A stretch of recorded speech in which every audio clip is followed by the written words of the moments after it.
السلام عليكم ورحمة الله وبركاته. معكم محمد نصيف المحاور باحث في الكتاب المقدس للرد على أعداء الإسلام مما يعتقدهم. النهاردة معانا الرد على فيديو رشيد اللي هو بكل وضوح الحلقة 21 عبيد البخاري. معانا أكتر من 15 مقطع لرشيد والرد عليهم مما يعتقد هو. ما تنساش الاشتراك في القناة، تفعيل الجرس، دخول جوه القناة ومشاهدة ما فيها من فيديوهات. يلا بينا نسمع رشيد بيقول ايه. هذا السلطان له قصة تشبه في بعض تفاصيلها ما فعله محمد، وتقديسه اليوم يشبه تقديس المسلمين لمحمد، ومحاولة تجميل صورته تشبه محاولة تجميل صورة محمد عند المسلمين. أما أولا في مسألة التقديس يا جماعة هو الاحترام أو التعظيم، وهذا ليس فيه إشكال على الإطلاق إلا إذا كان في التقديس أشياء غير مستحبة لنا مثلا. لكن التقديس النبي عليه الصلاة والسلام يعني إيه؟ يعني تعظيم واحترام. أنت في عندك مشكلة إن أنت تحترم الأنبياء؟ أنتوا لا تقدسون ولا أصلا تحترمون الأنبياء.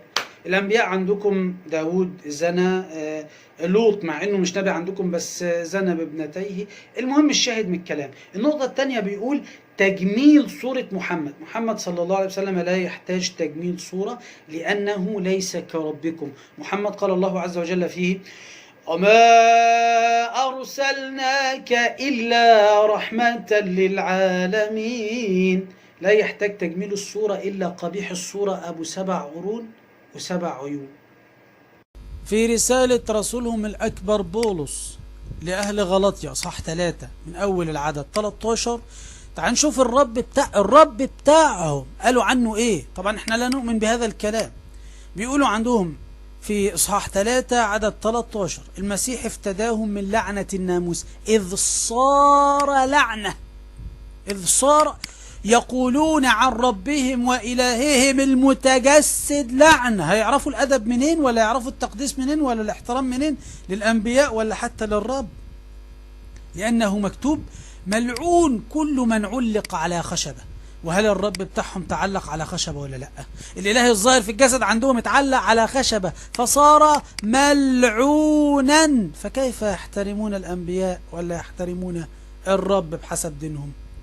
مش بس كده، في سفر التثنية إصحاح 21 من آخر عدد في إصحاح 21 بيقول في كتاب رشيد: لأن فلا تبت جثته على الخشبة بل تدفنه في ذلك اليوم. ليه؟ لأن المعلق يعني المصلوب، يعني الرب بتاعهم الظاهر في الجسد، لأن المعلق ملعون من الله. الإله عندهم ملعون من نفسه. هيجيب منين رشيد الاحترام وكتابه بيقول على ربه ملعون؟ فلا تنجس أرضك. إيه فلا تنجس أرضه؟ إن المصلوب ملعون ونجس. محمد انت جبت الكلام ده منين؟ من المفسرين يا فندم. وادي تفسير النص ده بيتكلم عن الرب بتاعهم الظاهر في الجسد. شرح الكتاب المقدس العهد القديم القصة أنطونيوس فكري، سفر التثنية إصحاح 21 آخر عدد في السفر كله في تفسيره. تعال نسمع بيقول إيه. ننزل تحت كده هنلاقيه بيقول بصوا يا إخوة بيقول إيه في شرح النص: فلا تبت جثته على الخشبة بل تدفنه في ذلك اليوم لأن المعلق ملعون من الله فلا تنجس أرضك. بص بيقول المعلق ملعون، هو معلق بين السماء والأرض فهو مرفوض من كليهما. فلا تنجس أرضك إذ كان يجب دفن المصلوب. هتجيبوا منين الاحترام؟ دفن المصلوب. ليه المصلوب هيعمل ايه؟ حتى لا تتنجس الأرض. إذن ربك يا رشيد هتجيب منين التقديس أصلا وانت بتعتقد ان ربك بينجس الأرض؟ من المؤكد أن موسى كتب هذا بروح النبوة عن مين؟ عن المسيح. في الوقت اللي بيعبدوا فيه المسيح يا ريتهم احترموه. في الوقت اللي بيعبدوه فيه يا ريتهم قدسوه واحترموه، بل وصفوه بأنه ملعون ووصفوه بأنه ينجس الأرض. المصلوب ينجس الأرض. من المؤكد أن موسى كتب هذا بروح النبوة عن المسيح عندهم الذي بدفنه حمل اللعنة والنجاة. بالله عليكم انت شفت إساءة أكتر من كده؟ حسبي الله ونعم الوكيل. النقطة الثانية، رشيد بيقول صورته تشبه محاولة تجميل صورة محمد عند المسلمين. بالله عليكم أنا عايزكم تعالوا بينا نشوف مين فعلا اللي يحتاج تجميل الصورة، محمد صلى الله عليه وسلم الذي قيل عنه وما أرسلناك إلا رحمة للعالمين، أم واحد ب7 قرون و7 عيون؟ إيه يا محمد 7 عيون؟ أيوة رب رشيد ب7 قرون ما هو خروف وب7 قرون. الدليل يا محمد نصيف عينيا، سفر رؤيا يوحنا اللاهوتي إصحاح 5 العدد 6 بيقول: ورأيت فإذا في وسط العرش والحيوانات الأربعة في وسط الشيوخ خروف قائم كأنه مذبوح. مين الخروف القائم ده؟ الخروف ده يا فندم اللي هو رب الأرباب عندهم، وهجيب الدليل على كده. خروف قائم كأنه مذبوح، إيه له 7 قرون. بالله عليكم مين اللي يحتاج تجميل الصورة؟ النبي محمد صلى الله عليه وسلم الذي هو أفضل بني البشر، أم إله ب7 قرون و7 عيون وخروف؟ والدليل على إن الإله ده أو إن ده عندهم هو الرب له 7 أعين، هي 7 أرواح الله المرسلة. يبقى عندنا 7 أرواح الله اللي هي إيه؟ 7 عيون أهو. يبقى إله ب7 عيون و7 أرواح زي القطط. الدليل على إنه خروف. سفر رؤيا يوحنا اللاهوتي إصحاح 17 بيقول، عهد جديد، بيقول: هؤلاء لهم رأي إلى آخر، هؤلاء سيحاربون الخروف. من الخروف ده؟ والخروف يغلبهم. ليه؟ لأنه رب الأرباب وملك الملوك. يبقى من رب الأرباب وملك الملوك؟ الخروف اللي ب7 قرون و7 عيون. هو ده اللي يحتاج تجميل صورة، مش محمد صلى الله عليه وسلم. شايفين بالله عليكم صفات ربهم، صفات رب. هو ده الإله اللي يستحق ان انتوا تحسنوا صورته. حسنوا صورة الرب بتاعكم يا رشيد، سيبوكم من هذا الكلام اللي انت بتقوله. النقطة الثانية، الفيديو القادم بإذن الله بيتكلم على الحكام بصفة عامة. هيقول فيها ان الحكام بيطبقوا سيرة النبي محمد بحذافيرها. يا ريت والله يا حكام العرب اسمعوا لهذا المتطاول على الإسلام السباب رشيد، وهو بياخدكم انتم كحكام مطعن في الإسلام، وبيقول ان اللي انتم بتعملوه هي دي سنة النبي عليه الصلاة والسلام. رشيد اسمع يا رشيد، عندنا الأصل لا فعل حكام ولا فعل محكومين. الأصل عندنا قال الله وما صح عن رسوله صلى الله عليه وسلم بفهم السلف الصالح اللي هم الصحابة والتابعين، مش بفهم فسدة المسلمين. وانت عارف كده يا رشيد لكنك ضال مضل. تعال نسمع رشيد بيقول ايه.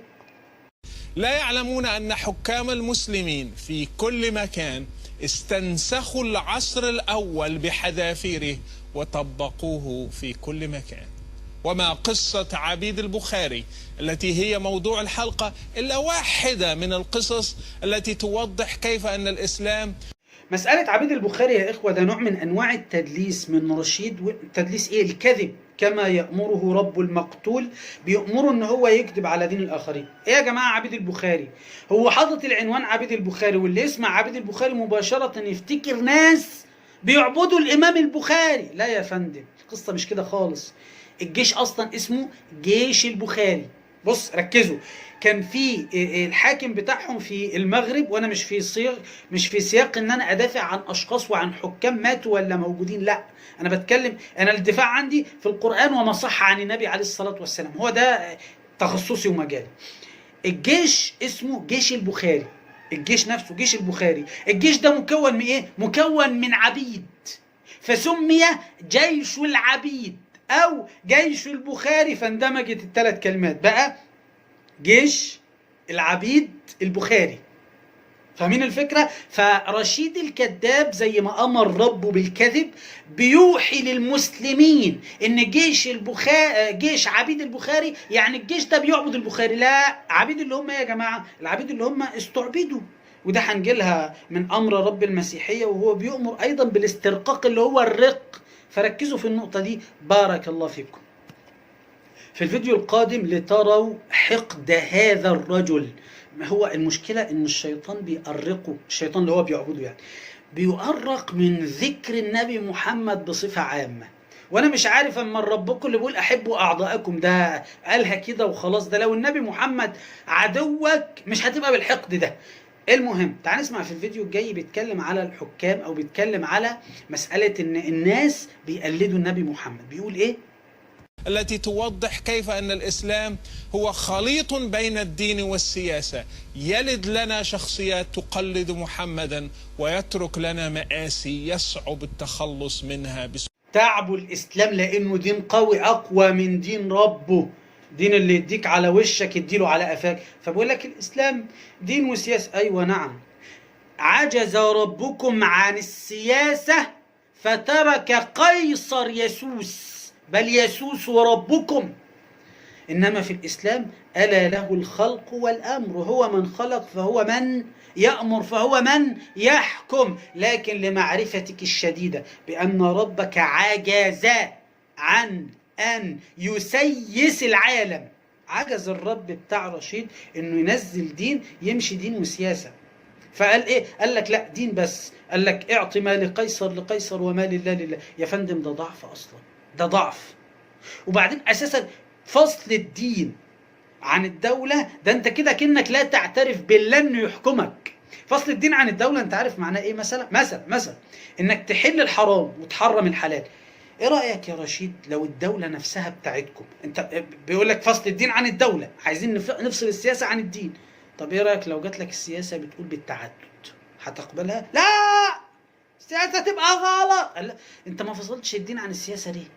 او لو جات لك السياسة قانون الدولة يمشي على المسيحيين كلهم يطلقوا، هتقبلوا؟ مش هتقبلوا لانك منافق.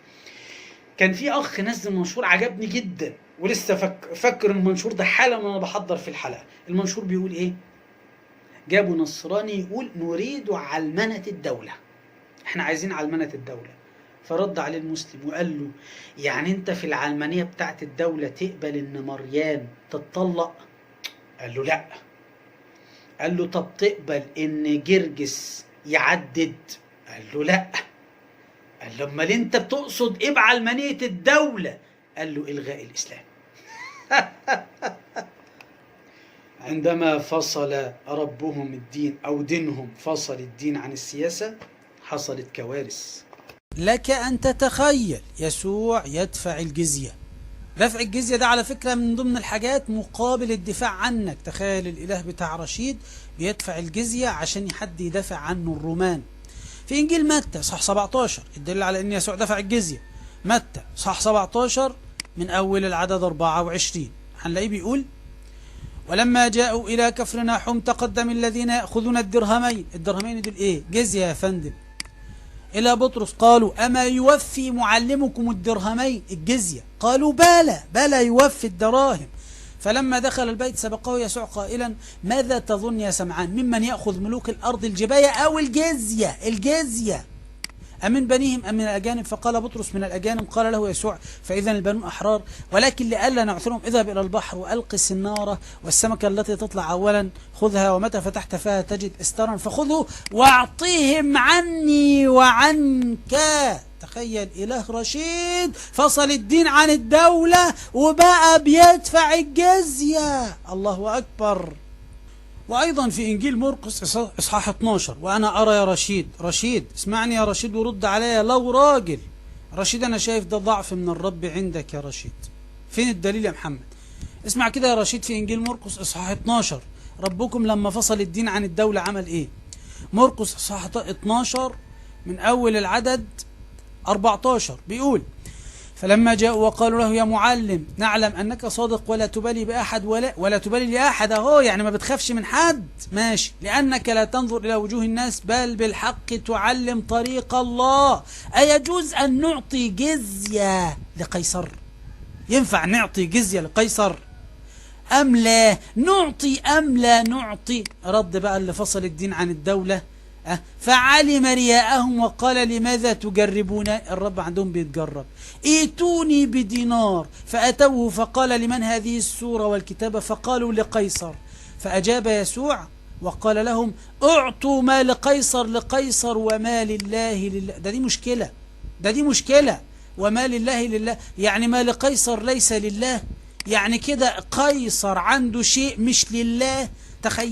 تخيل يسوع لما فصل الدين عن الدولة بقوله اعط ما لقيصر لقيصر، ده كده كأنه بيقول لك ان الارض دي مش ملك الله، اما الملك ملك قيصر. تخيل الفلوس، ما هي دي مش كده مش ملك لله، طالما كده الدراهم كده مش ملك. شفتوا فصل الدين عن الدولة عمل ايه يسوع؟ ربك يا رشيد لما فصل الدين عن الدولة مشكلة والله، بس لو تعقل. بالله عليكم شفتوا إله بهذه الاستكانة؟ إله يجعل عبد يسوسه، العبد أصبح يسوس الإله بتاع رشيد. لو عنده ذرة من العقل لترك المعتقد الذي هو عليه والله، بس لو عنده ذرة من العقل. في الفيديو الجاي رشيد هيتكلم على مسألة الرق والعبيد اللي احنا كنا قلنا في الأول هنجيب سيرتها. فيقول لك ان المسلمين ايوه واحد الحكام، وانا مش في سياق المدافع عن شخص حاكم حي او ميت، واضح؟ فافعال الاشخاص ليست حجه على الدين، وانما الحجه على الدين قال الله وما صح عن رسوله بفهم السلف الصالح من الصحابه والتابعين ومن تبعهم باحسان، مش تبعهم بسوء، واضح؟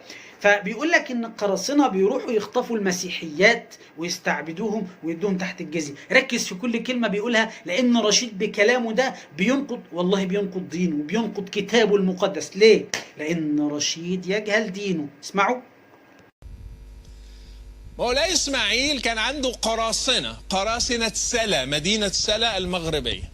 قراصنة سلا كانوا مشهورين في شمال أفريقيا، فيروحوا يخطفوا الأوروبيين المسيحيين ويستعبدوهم مقابل الفلوس الفدية، أو يسخروهم لخدمتهم. طبعا الستات للجنس كالعادة ملك يمين، والرجال للأشغال الشاقة. تخيل انت يا مؤمن ان شخص بيعترض على ربه صراحا وضاحا، لانه بيهاجم اصلا، هو مش في دماغه اساسا دين. هم كلهم حتى زكريا بزرط تبص تلاقيه وهو بيهاجم الاسلام بيهاجم اصلا دينه. زكريا بزرط، ماجد تنجان، وحيد، رشيد، كله في الاصل والله بيهاجم دينه.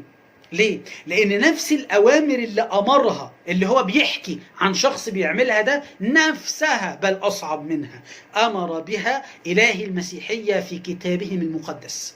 خدوا بالكم ان اله العهد القديم هو اله العهد الجديد، ما تغيروش وما تفرقوش. خطف النساء واسترقاقهم للجنس، سفر التثنية إصحاح 20، وده كلام الإله بتاع يسوع نفسه. سفر التثنية إصحاح 20 من أول عدد 1. شوف رب المسيحية بيقول: إذا خرجت للحرب على عدوك ورأيت خيلا ومراكب قوما أكثر منك فلا تخف لأن الرب معك. وعندما تقترب من الحرب ويقول لهم: اسمع يا إسرائيل إلى آخره، لا تخافوا ولا ترتعدوا لأن الرب. يبقى الكلام كلام الرب، مش افتراء من النبي ولا لا، الكلام كلام مين؟ الرب. ثم يخاطب العرفان: من هو الرجل؟ ويرجع إلى آخره: من هو الرجل الذي خطب امرأة؟ ثم يعود العرفان، وعند الفراغ من أول العدد 10 بيقول إيه؟ يبقى التكوين 20 من أول العدد 10. رب المسيحية بيقول: حين تقترب من مدينة لكي تحاربها استدعيها إلى الصلح، فإن أجابتك إلى الصلح وفتحت لك فكل الشعب الموجود فيها يكون لك للتسخير. عارفين إيه للتسخير؟ إيه للتسخير؟ تحت الجزية يا فندم، تحت الجزية. نفس اللي رشيد بيعترض عليه الرب بتاعهم أمر نبي موسى يعمله. فكل الشعب الموجود فيها يكون لك للتسخير ويستعبد لك. لا، احنا عندنا في الإسلام لو فتحوا بصلح مش هيتسخروا ولا يستعبدوا لينا ولا حاجة. وإن لم تسالمك بل عملت معك حربا، لا عملت حرب إيه بقى؟ فحاصرها. وإذا دفعها الرب إلهك إلى يدك، أرحم من الإسلام، المعذرة، الإسلام أرحم منه، الإسلام أرحم من الحكم ده. وإذا دفعها الرب إلهك إلى يدك فاضرب جميع ذكورها بحد السيف. ده أمر مين؟ ده أمر الرب بحسب المسيحية. لا أركز في اللي جاي بقى قوي قوي، مش النساء خدوهم للجنس والاغتصاب. شوف كده الرب عندكم بيؤمر بإيه: وأما النساء والأطفال والبهائم وكل ما في المدينة كل غنيمتها فتغتنمها لنفسك. إيه النساء؟ النساء اغتنمها لنفسك، الأطفال اغتنمها لنفسك، البهايم اغتنمها لنفسك، وتأكل غنيمة أعدائك التي أعطاك الرب إلهك. ويسوع بيقول ما جئت لأنقض الناموس أو الأنبياء، ما جئت لأنقض بل لأكمل. وعملوا كده في الحروب الصليبية. لا كمان ده خد بالكم، ده في المدن القريبة، هكذا تفعل بجميع المدن، المعذرة في المدن البعيدة منك جدا التي ليست من مدن هؤلاء. طيب خلاص، طب مدن هؤلاء بقى، وأما مدن هؤلاء الشعوب التي يعطيك الأجانب، الخواجات، أيوة، يعطيك الرب إلهك نصيبا فلا تستبقي منها نسمة ما. يا خبر أبيض، يا خبر أبيض. إله رشيد بيقول لنبيه لا تستبقي. انت عارف يعني لا تستبقي نسمة؟ ما تسيبش سرخ ابن يومين كله يموت. يا سلام على المحبة والرحمة. بل تحرمها يعني تذبحها، بل تحرمها تحريما الحثيين والأموريين والكنعانيين والفرزيين والحيين واليبوسيين كما أمر الرب إله. كان أوامر الإله اهو. ما تنساش يسوع بيقول إيه؟ ما جئت لأنقض الناموس أو الأنبياء، ما جئت لأنقض بل لأكمل. شفتم كل كلمة بالنص وكل كلمة عليها دليل، ولله الحمد والمنة. أنا في الغالب ما بجيبش كلام مفسرين ولا كلام ناس هم مش هيقبلوه، لأن لو جبت لهم كلام مفسرين يقول لك لا إحنا كتابيين. أنا جايب لك الكتاب، أوامر إله المسيح. يا جماعة أنتوا عارفين مين اللي أمر في الأوامر اللي فاتت دي؟ اللي أمر هو الإله اللي كان بيعبده يسوع، ويسوع ده إله رشيد. يعني إله رشيد كان بيعبد الإله اللي أمر بالرق واسترقاق العبيد واسترقاق النساء واسترقاق الأطفال وأكل المدن وذبح كل من على وجه الأرض في المدينة.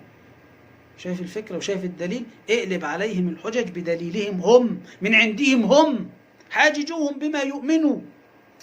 تخيل انت في الفيديو الجاي رشيد مستعجب ويقول لك ازاي المسلمين كان الكفار اللي يأسروا منهم المسلمين لما يأسروا حد من الكفار كان الرهبان بيقعدوا يلموا فلوس عشان يدفعوا فدية، يدفعوا فلوس يعني فدية يفادوا بها المسيحيين. اسمع هيقول ايه؟ لان الرد بتاعه لما حب يفدي البشرية عارفين عمل ايه؟ قتل ابنه. قتل ابن، بدل ما يدفع فلوس قام دافع ابنه يتذبح ويتسحل. اسمعوا وركزوا في كل كلمة بيقولها رشيد لان كل كلمة عليها تعقيب. الرهبان في أوروبا كانوا يجمعوا تبرعات من المسيحيين ويبعتوا فدية للحاكم المسلم السلطان المغربي الشريف حفيد الرسول حتى يفدوا المسيحيين ويرجعوهم. طبعا ما يقدروا. ازاي يلموا فلوس؟ ازاي يلموا فلوس عشان يفدوا بيها المسيحيين المأسورين؟ شوفوا مين اللي هيفدي بايه؟ ربهم هيفدي بابنه. إنجيل يوحنا إصحاح 3 العدد 16 نسمع بيقول إيه؟ لأنه هكذا أحب الله ربهم أحب العالم. أم عامل إيه؟ حتى بذل ابنه الوحيد. أنت متخيل؟ أنت متخيل؟ دفع الفدية بتاعة المسيحيين ابنه، مش دفع فلوس ولا دراهم ولا دنانير. لا، رب المسيحية لما حب العالم، حبب العالم، قام عامل ايه؟ قام دافع ابنه فدية، قام باعت ابنه يتضرب ويتصلب. بالله عليكم ده عقل يا رشيد؟ يا رشيد ده عقل يا رشيد ان الرب بتاعكم يدفع ابنه يتقتل ويتصلب ويتسحل و علشان خاطر يخلص بعض الناس؟ ده انت بتعترض الان على انهم بيدفعوا فلوس، مع ان انا ماليش دعوة بقى بالقصة، بس بتعترض ان هم بيدفعوا فلوس في مقابل ان هم بيفكوا اسرهم. سبحان الله، ربك دفع ابنه عشان يفك اسركم. انت متخيل؟ والله ده بيعترض على شيء اصعب من دينه. كلهم كده. سبحان الله، ازاي المسلمين بيفدوا المسيحيين يفدوا الاتباع بتوعهم بفلوس؟ ربكم فدى الناس بابنه، ذبح ابنه. والله العظيم هذا المعتقد يا رشيد لو عندك ذرة عقل لما قابلت بهذا المعتقد. يعني ايه آدم يخطئ؟ وعلى فكرة أنا النص ده بالأخص عندي فيه توسع كتير أوي، لو شرحنا فيه مش هنخلص، بس خلاصته إزاي آدم يخطئ يقوم الرب بتاعكم عشان يصالح البشرية يقتل ابنه. هو في إيه؟ انت عارف الفيديو القادم هيريحني رشيد، اصل انا مخنوق من هذا الشخص المنافق. والله مخنوق منه، فهو هيديني توصيف ليه. انت ابن ايه يا رشيد؟ قول للناس وسمعهم، انت ابن ايه؟ انت ابن ايه يا رشيد؟ قول الصراحه. مثل ما كانت تفعل داعش الآن. الناس بتلوم على داعش أنه خطفوا اليزيديين واستعبدوهم. لا، احنا عندنا السلطان مولاي إسماعيل الشريف قدس الله سره وقدس الله تراه ورضي الله عنه ورضي الله عنهم أجمعين. على رأي عادل إمام احنا اللي ولاد كلب، لو هم على رأي عادل إمام احنا اللي ولاد كلب. اي والله، ده انت حقك تقول فعلا انت كلب ابن كلب. احسنت. انا اللي قلت. لا انت فعلا يا رشيد بحسب كلام يسوع انت كلب ابن كلب، مش بمزاج انا، لان كل غير اليهود كلاب في كتابك المقدس. إنجيل متى إصحاح 15 من أول العدد 22. يسوع بيقول: وإذا امرأة كنعانية خارجة من تلك التخوم قائلة: ارحمني يا سيد يا ابن داود، فلم يجبها بكلمة. فأجاب يسوع وقال: لم أرسل إلا لخراف بيت إسرائيل الضال.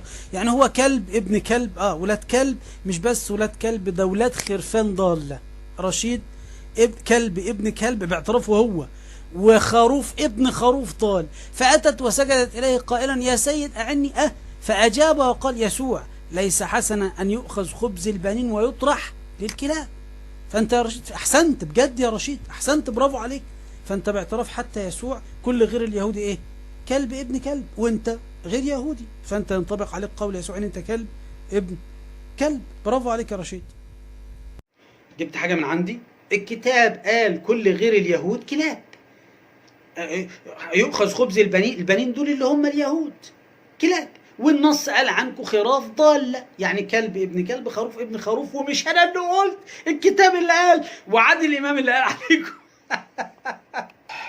وفي الفيديو الجاي بقى هيعترف لا المسلم لا يستعبد، وشيوخ فاس قالوا ان المسلم نعم لان المسلم عزيز. أبى الله سبحانه أن يجعل عبده عبدا لغيره. أنتوا اللي عبيد يا رشيد، أنتوا اللي عبيد. يا ريتكم عبيد الله، أنتوا مش عبيد لله، أنتوا عبيد للشيطان، أنتوا عبيد للأصنام، أنتوا عبيد للأوثان، أنتوا عبيد أنتوا عبيد للأجراس، أنتوا عبيد لأي شيء ما له قيمة. أنتم عبيد الشهوات، أنتم عبيد الأحجار، أنتم عبيد الأصنام. دخلت مسجد لقيت فيه صنم للنبي محمد. دخلت لقيت صنم، ولا لقيت صورة للنبي محمد المسلمين قاعدين يصلوا لها كده؟ ولا انتوا اللي بتقعدوا ترسموا اصنام وتماثيل وتقعدوا تسجدوا وترجعوا للاصنام؟ والله العظيم عباد اصنام. انتوا عباد اصنام. وساعة حتى ما تستعينوا ما تقولوش بسم الله، ده باسم الصليب. الصليب اللي ملعون كل من علق على خشبة. اسمعوا الفيديو جاي كده. ولذلك وقع بينه نزاع مع أهل فاس لأنه اعترضوا على استعباد المسلمين. المسلم لا يستعبد. المسلم لا يستعبد. شيوخ فاس قالوا المسلم لا يستعبد. نعم المسلم لا يستعبد، صح. ليه؟ لأنه عزيز بعبادته لرب العالمين. لكن انتوا كده بتعبدوا مخلوقات، فانت مش فارقة معاك بقى تبقى انت بتعبد انسان او مستعبد لانسان او مستعبد حتى الحيوان، ولا مستعبد لحجارة. ما انت مستعبد لحجارة ومستعبد لصورة. فارتضى الله لك ان تكون مستعبدا للبشر وتكون مستعبدا للمسلمين. فهمت يا رشيد؟ المسلم لا يستعبد، لكن انت تستعبد يا رشيد، لان انت كده عبد ايه؟ عبد هواك وعبد شيطانك وعبد الاصنام. ما تنسوش الاصنام. الفيديو الجاي بقى احنا اعترف ان هو ابن كلب ابن كلب. وكمان خراف ضالة، واعترف ان هو كل اللي مات. الجاي بقى ان هو علج. قول يا رشيد كده، انتوا علوج ولا ايه؟ العلج مفردها علج، العلوج جمع، مفردها علج. العلج هو الشخص الضخم الجثة، وهو الحمار، وهي كلمة تطلق على الكافر.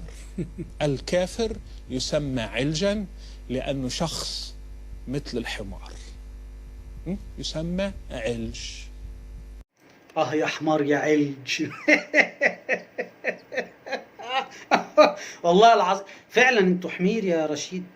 والله العظيم مش انا اللي قلت، كتاب عنكم قال كده، كتاب قال عنكم، وهنجيب بالدليل. كل كلمة بقولها مش هتلاقي كلمة مني من خارج الكتاب، بس لو انت راجل رد على ردي. انا بطرح رد على فيديو ليك بتتحدى فيه المسلمين، رد على ردي. انت بحسب كتابك جحش فرى، يعني حمار. جحش الفرى الصغنطط ده حمار. بهيمة يعني برضه تدخل في الحمار. خروف ضال، كلب ابن كلب. الكلام ده انا جبته من عندي ولا من داخل كتابكم؟ من داخل كتابكم يا رشيد. علج باب المنصور رغم انه شخص اسلم، لكن هو علج، هو كافر، هو حمار اصلا، خلفيته كان حمار.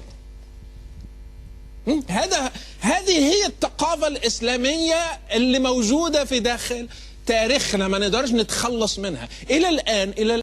أما من جهة إن أنت حمار وإن أنت علج وإن أنت خروف وما إلى ذلك كما اعترفت بنفسك، يعني الجزئية الأخيرة بتاعت الثقافة الإسلامية اللي إحنا ما نقدرش نتخلص منها. شوف كده، الثقافة الإسلامية دي يبقى ترجع لها في حاجتين: إما قرآن أو إما صحيح سنة. قرآن أو صحيح سنة، مش كلام أي حد ولا كلام حد بيحكي. عشان تعرف إن أنت منافق نفس الأمر. لو أنا جبتهولك من كلام علماء المسيحية هتعمل زي إيه؟ منافق. مالناش دعوة بعلماء المسيحية، مالناش دعوة بالمفسرين، مالناش دعوة مش عارف مين، هات لي من الكتاب. مش بيحصل ولا لأ يا مستمعينا الأكارم، سواء مسلمين أو غير مسلمين؟ بيحصل ولا لأ؟ بيحصل. ليه؟ لأنهم منافقين يقيسون بعين الهوى، بيقيسوا بعين العوار. يا فندم الثقافة الإسلامية هتلاقيها في قول الله مثلا أعوذ بالله من الشيطان الرجيم: ولا تقربوا الزنا. أي الثقافة الإسلامية فيه ولقد كرمنا بني آدم. دي الثقافة الإسلامية، دي ثقافة إسلامية. إنما ثقافتك أنت حسب كتابك المقدس، استغفر الله العظيم، استغفر الله العظيم. في سفر حزقيال إصحاح 16 كلام رب المسيحية، الثقافة المسيحية. سفر حزقيال إصحاح 16 من أول العدد 22 بيقول: في كل رجاستك وزناك، ماشي، لم تذكري أيام صباك إذ كنت عريانة. ويا سلام على الثقافة، عريانة وعارية. وكان بعد كل شيء ويل لك ويل لك، يقول مين؟ سيد الرب إله المسيحية، ماشي. إنك بنيت لنفسك قبة وصنعت لنفسك مرتفعة في كل شارع، بالدعارة يعني.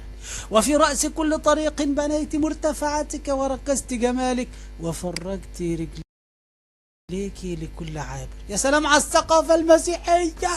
يا سلام بقى الكتاب ده لو اتنشر في الشوارع واتكلمنا بيه لسه التقيل جاي ورا. وزنيت مع جيرانك بني أم الدنيا. مصر دي شوف في القرآن: ادخلوا مصر إن شاء الله آمنين. إنما في الكتاب المقدس ادخلوا مصر إيه؟ زنيين. وزنيت مع جيرانك من بني مصر الغلاظ المصريين، معروف بجبروته على طول، الغلاظ اللحم. وزدت في زناك الإغاظة. يا سلام. وزنيت، شوف الطريق بقى: وزنيت مع بني أشور إذ كنت لم تشبعي فزنيت بهم ولم تشبعي. وكثرت زناك في أرض كنعان وأيضا لم تشبعي. الله لا لا لا لا لا لا يا رشيد، لحظة، خذ الثقافة اللي بحسب الكتاب المقدس. أنا ماليش دعوة بقى بثقافة أشخاص ولا ليا دعوة بثقافة بلدان. أنا بتكلم على ثقافة كتابك أنت يا رشيد. ده كلام من رب العالمين ولا كلام سفر حزقيال إصحاح 23 كلام إله المسيحية؟ وكان إلي كلام الرب قائلا، الرب يا ابن آدم، كانت امرأتان ابنتا أخت أم واحدة وزنتا بمصر أم الدنيا في صباهما زنتا، هناك دغدغت ثديهما وهناك تزغزغت ترائب عذرتهم. في القرآن ادخلوا مصر إن شاء الله آمنين، بحسب كتاب رشيد وزكريا بزرط ادخلوا مصر مدغدغين وادخلوا مصر مزغزغين. طبعا عايزين نعرف ايه الفرق بين دغدغة ثدييها وزغزغة ترائب، ماشي، واسمها أهوليبا وإلى آخره. شوف الثقافة. تعال بقى نسمع الثقافة بحسب الكتاب المدعو مقدس وركز معايا. ولم تترك زناها في مصر أيضا، لأنهم ضاجعوها في صباها وزغزغوا ترائب عذر، استغفر الله العظيم، وسكبوا عليها من بتاعهم، لذلك سلمتهم ليدي مش هم كشفوا عورتها. ايه ده يا فندم ده؟ ايه الثقافة دي؟ ايه الثقافة دي يا رشيد؟ فلما رأت أختها أهوليبة أنها أفسدت في عشقها أكثر منها وفي زناها أكثر من زنا أختها، قاعدين بيعملوا مسابقات على اللي تزني أكثر من التانية. عاشقت بني أشور الولا والشحن فرأيت أنها تنجست وزادت في زنا. يا سلام يا سلام على الطهارة، يا سلام على ثقافة الكتاب المقدس. وزادت زناها لما نظرت رجال أول ما نظرت رجال مصورين على الحيطة صور الكلدانيين على طول عاشقتهم في ثواني كده، عاشقتهم عند لمح البصر. فأتوها بنو بابل في مضجع الحب. ايه مضجع الحب ده رشيدة؟ ونجسوها بزنا. ايه يا رشيدة عملوا فيها ايه يا رشيدة؟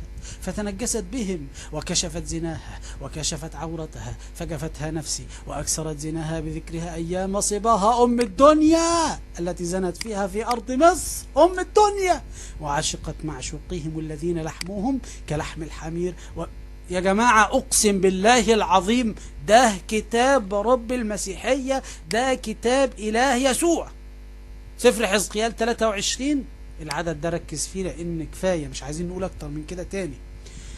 عشقت معشوقهم الذين لحمهم، على فكرة النص الأصلي الذين أعضاؤهم كأعضاء الحمير ومنيهم كمني الخيل. أنت متخيل بيتغير رب رشيد بيتخيل في إيه؟ أعضاء الحمار ومني الخيل. ليه النص الأصلي؟ النص اللي بالإنجليزي هتلاقي كده كأعضاء الحمير، لأن كلحم الحمير ما تمشيش، مفيش حد. يعني إيه لحم الحمير؟ يعني لحم الحمير برضه هيبقى في شهوة، فاهمين الفكرة؟ ومني الخيل فيبقى هنا على أعضاء الحمير. وافتقدت رذيلة صباقي بزغزغة الجبابرة المصريين ترائبك لأجل ذلك يا أولي الرب بها يعمل ايه؟ هيهيج عليها عشاءها. شايفين الثقافة؟ استغفر الله العظيم. اوعى حد يتكلم. انت شايف الثقافة بتاعت الكتاب المقدس؟ ثقافة كده تخليك عندك نوع من انواع تحس كده ان انت في يعني كده. حصل ولا لا؟ قولوا الصراحة، بس قولوا الصراحة. شايف الثقافة؟ هي دي الثقافة يا رشيد؟ هي دي الثقافة يا رشيد اللي عايزنا نرجع إليها؟ هذه ثقافتنا، لكن للأسف هذا التاريخ لا ندرسه في المدارس. هذا التاريخ ينبغي أن يأتي أشخاص مثلي ويكشفوه للناس حتى نستفيق من هذه الغيبوبة، حتى نستفيق من هذه الغيبوبة، حتى نعرف تاريخنا الحقيقي. أيوة إبليس يا رشيد فهمنا الثقافة بتاعت كتابك وبتاعت معتقدك. إبليس ما تنسوش كما قال بولس كل الكتاب موحى به من الله وصالح للتعليم. كتاب المقدس موحى به من مين؟ من إله رشيد وصالح للتعليم. أصلا بولس بيقول إن النص ده كله الكتاب كان يقصد العهد القديم لأن العهد الجديد ما كانش لسه اتكتب. فبولس يقول كل العهد القديم اللي أنا هوريكم شوية ثقافة يا مسلمين، شوية كل يسد مناخير، قصدي يسد ودانه. ما هي ثقافة الكتاب المقدس؟ في سفر أيوب إصحاح 11 من أول العدد 12 بيقول إيه؟ رب المسيحية بيقول لك أما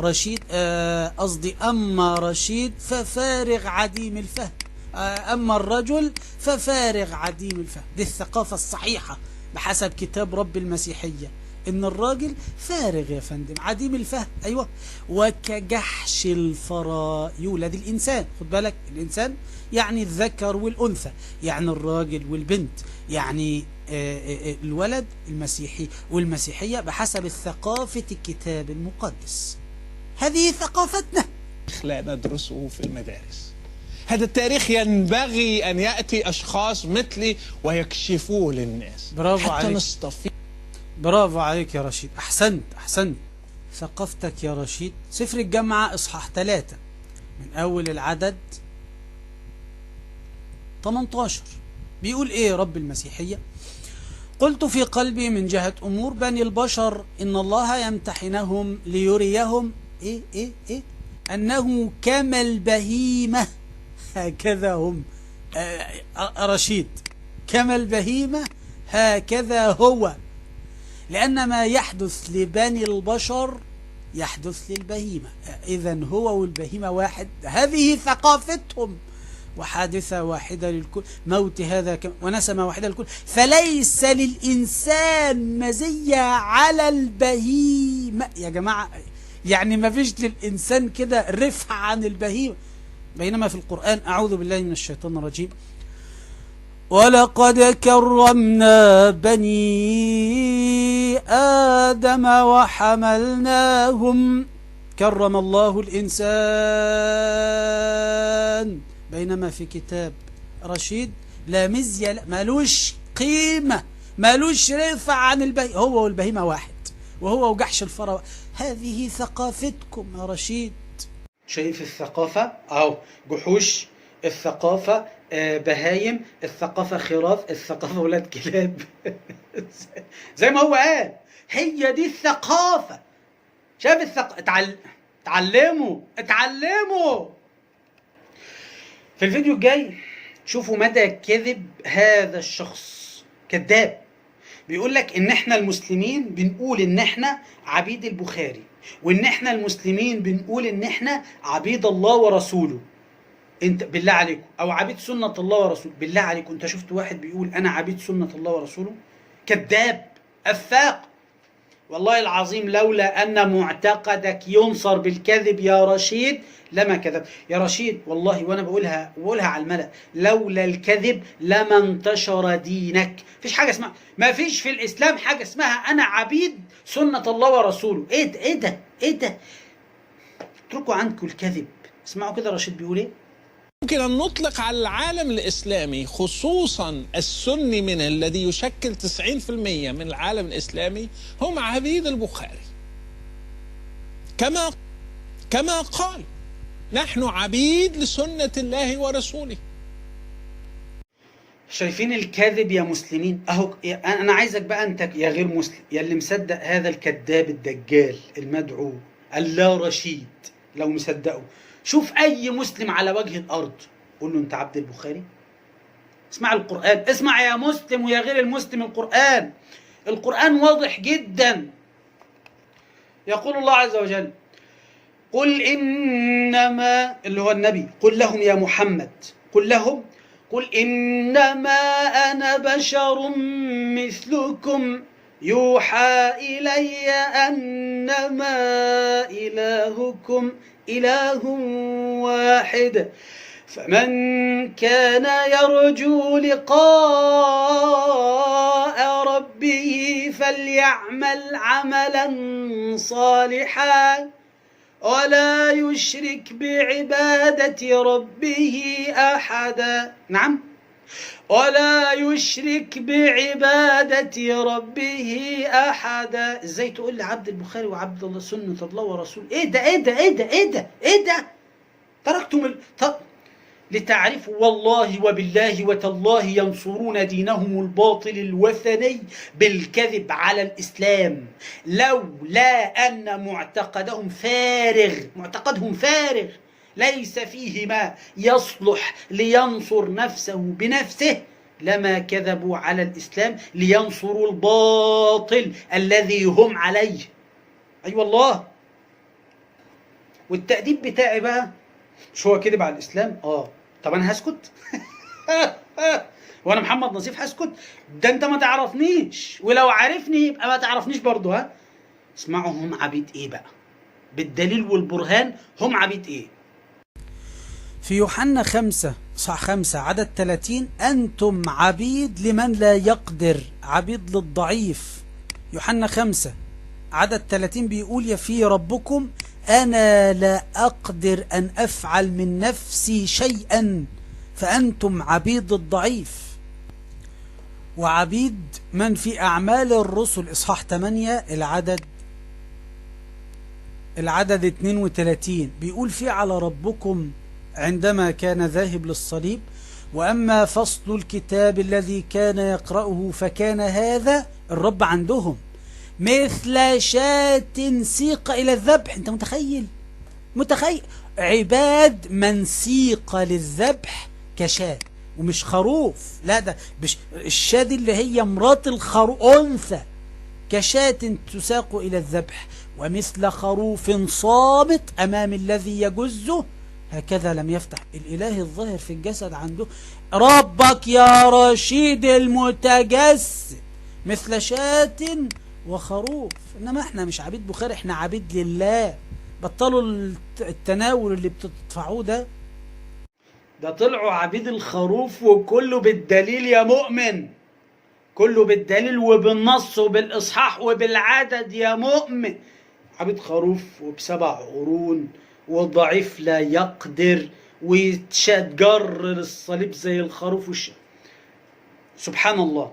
سبحان يا منافق يا رشيد يا منافق، لا تدع الجزع في عينك، لا تدع الشجرة في عينك وتكذب على دين المسلمين.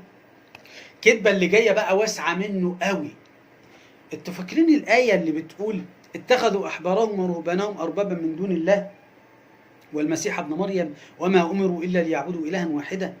في سبب نزول للآية دي إن عدي بن حاتم يقول سمعت الرسول يقول يعني عدي بن حاتم لم يكن الأول مسلما ثم أسلم، يعني يقول احنا ما عبدناهم، فقال له الرسول لكنهم أحلوا لكم الحرام وحرموا لكم الحلال. وسعت قوي من رشيد. أما قايل لك إذن وهذه الآية تنطبق عليكم. شوف الكذاب، تفسيرات من عند نفسه، تأليفات من عند نفسه، لي عنق النصوص حتى توافق معنى غبي مش معنى ذكي حتى. اسمعوا بيقول ايه ونرد عليه. ولكن كانوا يحلون لهم ما حرم الله فيستحلونه. طب بيقول ايه ونرد عليه. ولكن كانوا يحلون لهم ما حرم الله فيستحلونه ويحرمون ما أحل الله لهم فيحرمونه. يعني كانوا هم اللي بيحددوا لهم الحلال والحرام، فإذا هم بيعبدوه. طب مش إنه محمد والفقهاء والبخاري والمحدثين هم اللي حددوا للمسلمين الحلال والحرام؟ ألا يصح الآن أن نقول اتخذوا شيوخهم وعلماءهم وصحابتهم وتابعيهم أربابا من دون الله؟ أنت متخيل واحد بهذا الضحالة والغباء بيقول لك مش هو محمد، يقصد النبي يعني، هو اللي حدد لهم الحلال والحرام؟ امال هو ايه فايدة الرسول؟ امال هو ايه فايدة يخرب بيتك يخرب بيتك، ايه الدماغ دي؟ لا لما الرسول يقول ده حلال وده حرام، ايوه ده بيبقى رب مع الله يعني. طب لو جينا نقلب بقى المقياس، لما بولس قال لكم وصايا، ولما موسى نقل عن الرب وصايا، ولما مات لوقا ويوحنا ومرقس قعدوا يكتبوا في سيرة الرب بتاعكم ويقولوا وصايا، يبقى بقوا أرباب مع ربكم دول. يا ابني ايه اللي انت بتتنيل بتقوله؟ يا ابني ايه اللي بتقوله ده؟ ايه اللي بتقوله ده؟ الحلال والحرام من قول الله، قال الله وما صح عن رسوله صلى الله عليه وسلم. قول الرب ده مين اللي هيقوله لنا؟ الرسول. طب قول الرب ده مين اللي هيشرحه لنا؟ الرسول. فتخيل انت لما الرسول بقى يشرح وعلماء المسلمين ينقلوا عن الرسول، ايوه انتوا كده بتعبدوه. ايه ده؟ ايه المخ ده؟ انت متخيل ايه المخ ده؟ لا استنى كمان، ده انت كده مثلا يعني على سبيل المثال ابوكو شنودة لو نقل فتوى من كتابكم المقدس وانتوا سمعتوا كلام ابوكو شنودة، يبقى انتوا بتعبدوا شنودة. بالله عليكم ده عقل؟ ده عقل؟ ما تعقل يا ابني الكلام قبل ما تقوله، هتكسفنا قدام الناس. النقطة الثانية في هذا الكذاب انه عمل ايه؟ قال لك ان شيوخ المسلمين والنبي محمد وشيوخ المسلمين حددوا للناس الحرام والحلال. ركز في اللي جاي، حددوا. الحديث قال ايه؟ احلوا الحرام وحرموا الحلال. شفت الفرق؟ طب النبي محمد عمل ايه؟ النبي محمد ما حلش الحرام ولا حرم الحلال، النبي محمد حدد زي ما هو. انا هستخدم لفظته، هو قال كده شيوخ المسلمين، النبي محمد وشيوخ المسلمين وعلماء المسلمين ايه؟ حددوا. يعني ايه حددوا؟ يعني نقلوا للناس ما الحلال وما الحرام، لكن الحديث بيقول أحلوا الحرام وحرموا الحلال. انتوا واخدين بالكم الفكرة؟ ده أنا هضرب لكم مثال بقى صغير وحلو قوي. مش هو قال لك كده؟ يبقى كده ينفع نقول إن شيوخ المسلمين حرموا الحلال وحللوا الحرام؟ لا، شيوخ المسلمين ما بيجيبوش حاجة من عندهم. أنا أقول لك على حاجة وخدوها كلكم قاعدة: أي شيخ مهما كان ومهما علا لو قال قولا يخالف قال الله وما صح عن رسوله فلا قيمة لقوله. بل أقول لكم على حاجة تانية: أي شيخ مهما علا إن قال قولا بلا دليل فلا قيمة له. لأن الأصل عندنا كمسلمين الدليل وليس قول العالم. إنما والله العظيم أنتوا اللي بتعبدوا قساوستكم ورهبانكم يا الله رشيد. ليه يا الله رشيد؟ أنا هجيب لك الدليل من كتابك. أنت بتقول النقل وخليتهم أرباب. طب ما بالك بكلام أنتوا بتقولوه مش موجود أصلا عن ربكم، تأليفا واختراعا من علمائكم، زي أقنوم، مش موجودة في كتابك المقدس. اتبعت أربابك وخلاص عليه عمياني. الأقنوم أين قال يسوع أنا الله؟ ما قالش. اتخذت برضو أرباب مع الله كده عمياني. أين قال يسوع أنا الله الابن؟ ما قالش. أنا الله الكلمة؟ ما قالش. أنا الأقنوم التاني؟ ما قالش. أنا الله الظاهر في الجسد؟ ما قالش. أين قال هذا؟ ما قالش، ولا موجود في الكتاب. يبقى أنتوا عملتوا إيه الآن؟ أنتوا ما إلا أخذتوا كلامه وخلاص، بلا دليل ولا يحزنون واديله أرباب مع الله. بل أزيدك من الشعر بيت إن أنت أصلا عبد للأحبار والرهبان، أنت عبد علمائك، أنت عبد قساوستك وما إلى ذلك. الدليل على كده الأسرار السبعة، أصل دينك. أنتوا عارفين الأسرار السبعة عند الأسرار السبعة بحسب المسيحية عاملة زي إيه؟ عاملة زي أركان الإسلام الخمسة عندنا كده. الأسرار السبعة أين قال يسوع خذوا الأسرار السبعة دي؟ فين؟ في كلمة بلاش دي، حتى كلمة الأسرار السبعة جبتها منين من الكتاب؟ ما يعني عميان، إنهم عميان قاد عميان قال فيكم يسوع فإن كان أعمى يقود أعمى فكلاهما يقعان في حفرة يا عميان. اسمعوا فيديو جاي. إن المسلمين صاروا عبيد لنصوص معينة، صاروا عبيد لسيرة محمد، صاروا عبيد لتصرفات محمد. البخاري في الحقيقة بتحرقوا سيرة محمد، بتوجعوا سيرة محمد. سبحان الله، بقى احنا بقينا عبيد لسيرة محمد. تخيل انت بقى كده، خلاص سهلة جدا. وأنتم عبيد لبولس، انتم عبيد لسيرة بولس، انتم عبيد لسيرة متى، انتم عبيد لسيرة لوقا، انتم عبيد لسيرة مرقس، انتم عبيد لسيرة يوحنا. ليه؟ ما انتم بتدرسوا سيرة الناس دي في كل الطوائف تدرس سير هؤلاء الناس. بولس، متى، لوقا، يوحنا، مرقس، لازم بتدرسوهم. يبقى انتم عبيد لهؤلاء. تخيل انت شنودة مثلا عامل كتاب في سيرة اسمه سيرة بولس. ايوه، انت بقى فتحت كتاب سيرة بولس يعني بتقرا، فبتتبع، حتى اسمه بيسموه، بيقول لك معلمنا بولس ومعلم لك متى ولوقا، بيسموهم كده معلمهم. لما انت تتعلم منه وتمشي على سيرته انت كده بتعبده بكلام رشيد. اذا انتم عباد القديسين باعتراف رشيد. خدت بالك من قلب الحج عليه؟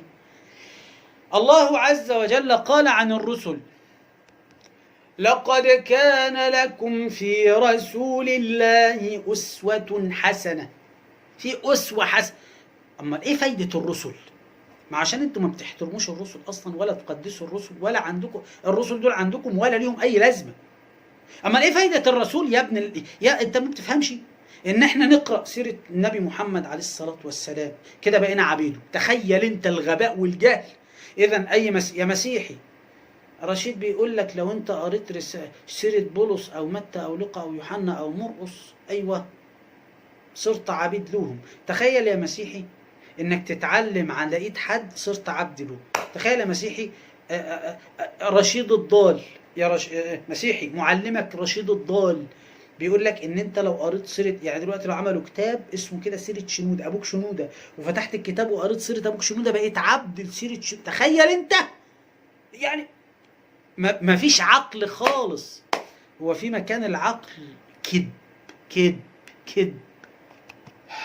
وحتة بقى صاروا عبيد لتصرفات محمد وسيرة محمد. أنا بقول لك بقى أهو، وأنت صرت عبدا لتصرفات يسوع عندما ضرب على قفاه، وأنت صرت عبدا لتصرفات يسوع لما تجر للصليب كشاة وخروف، وأنت يا رشيد صرت عبدا ليسوع عندما بصقوا عليه وأخذوا القصبة وضربوه على رأسه.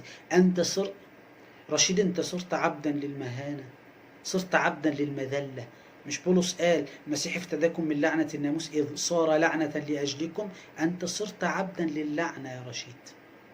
ده أنا قلبت عليك الحجة، ما زدتش حاجة من عندي، ما زودتش كلام على اللي انت قلته. انت صرت عبدا للعنة ولسيرة اللعنة ولتصرفات اللعنة. هنيئا لك اللعنة. كل اللي بيحاولوا يجملوا صورة الإسلام، كيف تفسرون انتشار هذه المظاهر أمثال السلطان مولاي إسماعيل في كل مكان؟ سهلة جدا. أنا أقول لك كيف نفسر انتشار، بس بقى كل مكان دي واسعة منك شوية. كيف نفسر انتشار أيا كان من حكام ظلمة أو غير عدلة أو ليسوا بحجة على الإسلام. ليه؟ لأن احنا عندنا في الإسلام الإسلام قرآن وما صح عن سنة النبي تاني صلى الله عليه وسلم بفهم السلف الصالح من الصحابة والتابعين، لكن بنفس المقياس عليك انت. فكيف تفسر أفعال الحروب الصليبية ومحاكم التفتيش، غزو العراق؟ مين اللي عمله؟ مسيحيين أبناء جلدتك. ده كل مكان الآن، ما في احتلال الآن ولا حرب الآن إلا وصليبك وصليب ربك ودينك الصليبي حاطط فيها مسمار. كيف تفسر هذا؟ هيقوم طالع لي المنافق يقوم قايل لي ملناش دعوة، فعل الأشخاص مش حجة على الدين. طب ما هو ده اللي بنقوله، فعل الأشخاص مش حجة على الدين. لو اجتمع أهل الأرض قاطبة وضلوا، وأنا مالي؟ فعل الأشخاص مش حجة على الدين، وإنما الكتاب القرآن وما صح عن النبي عليه الصلاة والسلام بفهم السلف الصالح من الصحابة والتابعين ومن بعد تبعهم بإحسان. فعلهم هو اللي حجة على الدين، هو ده الحجة على الدين. واضح؟ إنما إنك تجيب لي فلان وعلان يا مسلم، طبعا معروف يعني يا مسلم، افترضنا الآن جنب بيتك شيخ وارتكب من الكبائر والمحرمات ما الله به عليه، هل ده يضر الإسلام في شيء؟ لا ما يضر. ده أنا بقول لك كمان شيخ، مش بقول لك حاكم. الحاكم ممكن يكون شيخ وممكن ما يكونش شيخ أساسا، ممكن يكون صالح وممكن يكون طالح، لكن أنا بكلمك عن شيخ إمام جامع. هل ده فعله يضر؟ لا، لأن أفعال الأشخاص هم المسؤولين عن أنفسهم وليس الدين. واضح؟ زي أضرب لك مثال صغير بس انت يا رشيد كمسيحي مختلف عننا. هقول لك انا في ايه. انتوا كقساوسه وشذوذ بالاطفال في الفاتيكان وغيره، واغتصاب الراهبات زي ما قال ابوكم بنديكت، ابوكم اسمه فرانسيس، قال ان في اغتصاب راهبات في الكنائس. ده يضركم انتوا ويضر دينكم ويلط معتقدكم، وانا هقول لكم ليه وايه الفرق بيننا احنا كمسلمين وبينكم انتوا كغير مسلمين. دلوقتي احنا كمسلمين ما بنعتقدش ان الرب فينا، ما بنعتقد بكده، ما بنعتقدش ان الرب يحل بداخلنا، ما بنعتقدش ان احنا بناكل جسد الرب ونشرب دمه، ما بنعتقدش كما قال رسولكم بولس انتم هياكل الله وروح الله ساكن فيكم، ما بنعتقدش كده. لكن انتوا بتعتقدوا كده، بتعتقدوا ان فيكم الروح القدس، بتعتقدوا ان انتوا لما بتاكل جسد ربكم، تاكلوا جسد ربكم تشربوا في دم ربكم، بيحل فيكم الروح القدس والرب بيسكن فيكم. فالمفروض انتم تفعلوا الطائعات وتكونوا انتم حجة على دينكم. خد حاجة تانية، يسوع قال عندكم من ثمارهم تعرفونهم. ثماركم عرفناها يا رشيدة، ثماركم حروب صليبية، ثماركم محاكم تفتيش، ثماركم احتلال العراق واغتصاب النساء والأطفال، ثماركم احتلال أفغانستان وضربها واغتصاب النساء والأطفال، ثماركم البوسنة والهرسك ثماركم، كوسوفا ثماركم، احتلال مصر من إيطاليا وفرنسا، العدوان الثلاثي على مصر ثماركم، احتلال المغرب ثماركم، فرنسا المسيحية ثماركم، احتلال الجزائر ثماركم، احتلال تونس، كل دي ثماركم. انت يا رشيد يا مغربي اغتصب أهلك من الصليبيين الفرنسيين. انت بتعتقد بعقيدة كانت فيها أذية من صليبيين، من متناولين جسد ربك وشرب دم وربكم حلل فيهم، وراحوا قتلوا أهلك في المغرب. انت صورة حية، دي ثماركم. لكن احنا ما بنعتقد بكده، ما بنعتقد ان الرب حلل فينا، ولا ان احنا في هياكل الرب، ولا بأكل جسد الرب، ولا بشرب دمه. فاحنا فرق عنكم، احنا اللي يخطئ منا مش معصوم، لكن انتوا المفروض معاصين. انتوا واكلين ربكم، انت واكل ربك يا هلا، المفروض واكل ربك كده، يعني كده حاجه حلوه كده ولا ايه؟ في الختام الاخوه الاكارم، كل اللي جاي يقول لي رد على فلان ورد على علان، يا فندم اتعلم ورد انت.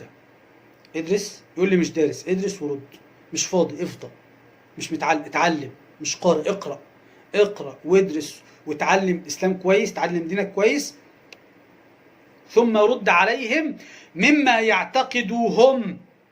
لو قعدت ترد من هنا ل15 سنة قدام من القرآن فقط لن يقتنعوا ولن يرتدعوا بما تقول، لأنه مش مؤمن أصلا بالقرآن.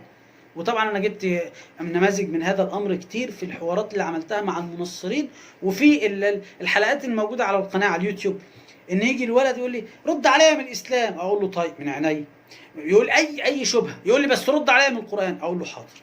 لقد كفر الذين قالوا إن الله هو المسيح ابن مريم. اقتنعت بالقرآن؟ يقول لي لا أنا ماليش دعوة. أقول له ما أنت عايزني أرد عليك من القرآن وأرد عليك من عقيدة أنت ما بتؤمنش بيها ليه؟ عايز نحرق بنزين على الفاضي ليه؟ عليكم. صفحة وقناة محمد نصيف المحاور للرد على المنصرين المتطاولين على الإسلام مما يعتقدوهم. ناس كتير اشتكت لي من عدم وصول البث المباشر لهم في الفيسبوك واليوتيوب، فلذلك طريقة سهلة جدا. أول شيء تشترك في القناة وتفعل الجرس من هنا لازم عشان يوصلك كل جديد، واضغط على كلمة فيديوهات عشان تشاهد كل الفيديوهات القديمة اللي رفعتها على القناة. كذلك الصفحة بتعمل أعجبني، ثم بتعمل متابعة، ثم تعمل مرة تانية إعدادات المتابعة، ثم تيجي على المنشورات تخليها القياسي، الفيديو تخليه كل الإشعارات، فيديو البث المباشر كل الإشعارات، وتيجي هنا تخليها المفضلة. كده 90% من أي فيديو هرفعه أنا يوميا الحمد لله بعمل فيديو سواء بث مباشر أو فيسبوك، 90% من الفيديوهات اللي هرفعها كده يوصلك إشعارات ليها. كذلك شاهد فيديوهات الفيسبوك كله من هنا.